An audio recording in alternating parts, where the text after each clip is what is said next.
Good morning guys, araw ng Martes. Time check natin ngayon na 6:20 ng umaga. Ayan, bali kagabi natapos namin mga 7:30 ng gabi.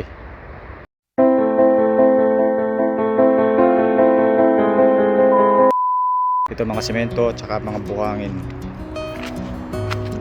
Ito guys, pansin nyo yung pampalitada, papino.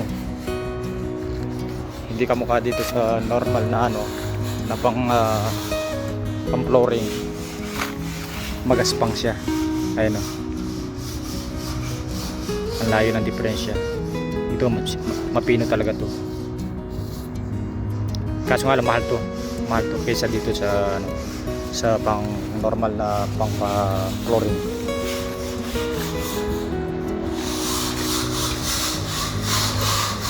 Dito sila mag-uumpisa ngayon sa erang to. Bali may sukat na ako rito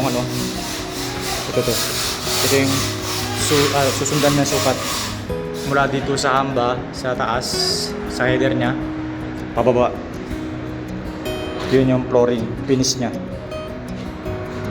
mga almost 9 cm yung kapal ng rito, semento, tapos 1 cm yung ceramic na gagamitin.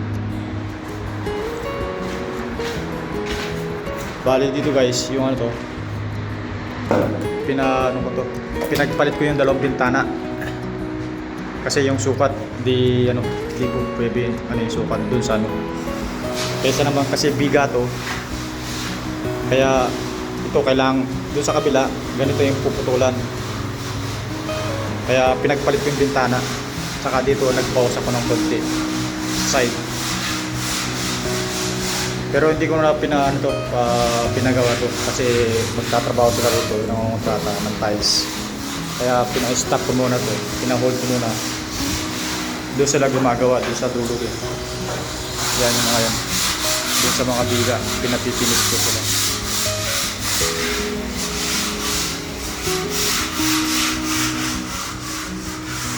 Yan yung mga lumang mga pintuan na yan. Chinek ko na rin mga height, tsaka may number na mga yan. Pati mga to, kahit second hand na pintuan na ito pang banyo to. Pero nakasukat na yung pang banyo. Ayun yung mga hamba niya, bakal.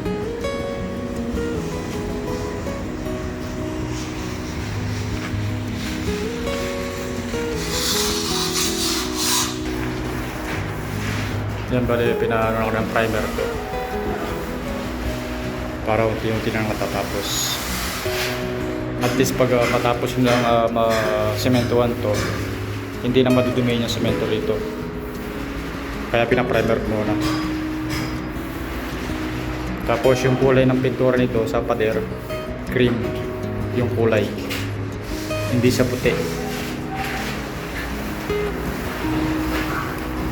Yung medyo yun makukuha sa pati yun, yung butas ng kuryente na yun. Yan sa taas, kakatingin na lang yan. Bali dito ko naglagay ng mga pintuan ng mga sukat ng header papunta sa flooring.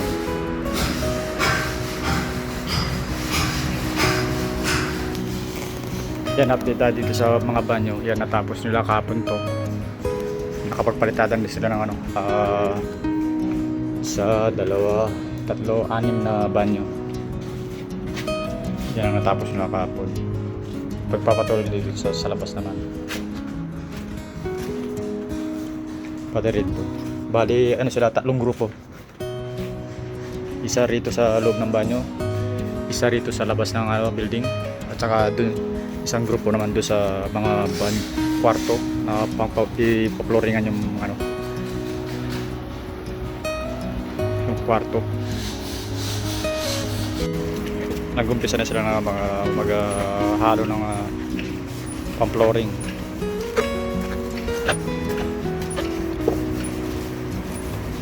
Tapos lalagyan lang ng tubig, tapos o kaya diretso na dito, tapos tutubigan lang para madaling trabaho. Pag kontrata mabilisan talaga. hindi lang may gamit siyang laser. Kaya hindi na siya mag-level na maraming ano, gumagamit ng hose level. Yan. Pag may ganyan ka, mabilis yung trabaho. Yan. May gulit natin. Yan. Paikot. Kaya iwas trabaho yung ano, yung marami. Kaya sa mga kontrata, mabilis yan talaga pag may laser ka ganyan. Lalo na pag may flooring ka, mga pintuan, sa pag-set up ng mga tiles, especially sa mga banyo. Pag bilis ng buhangin mawala. Halos yung 1/4 ng ano, isang dump truck naubos sa isang ano, sa isang kwarto. Kasi mataas yung ano, yung topping nito.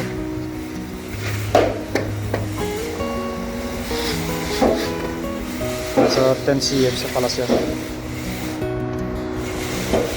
Yan, ganito yung ano, yung proseso ng ano, dry pack. By mga Webes, maglalagay sila ng ano rito, mga tiles. Pero bukas, bubuhusan mo ng tubig para matuyo.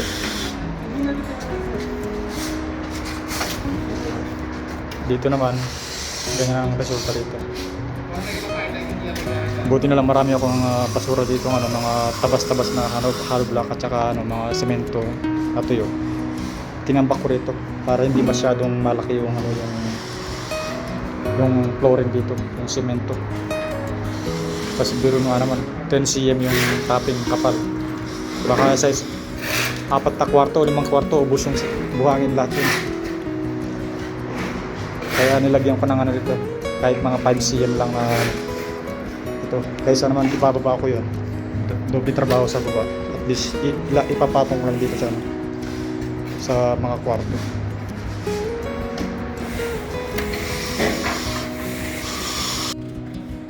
Check natin yun, 11:52 ng tanghali.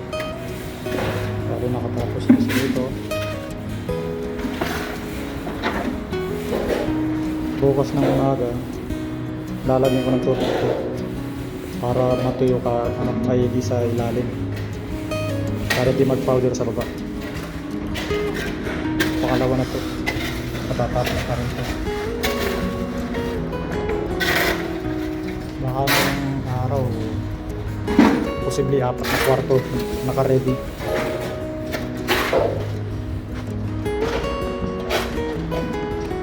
Dalawang kwarto pa lang natatapos, halos na 1/4 yung buhangin sa isang truck.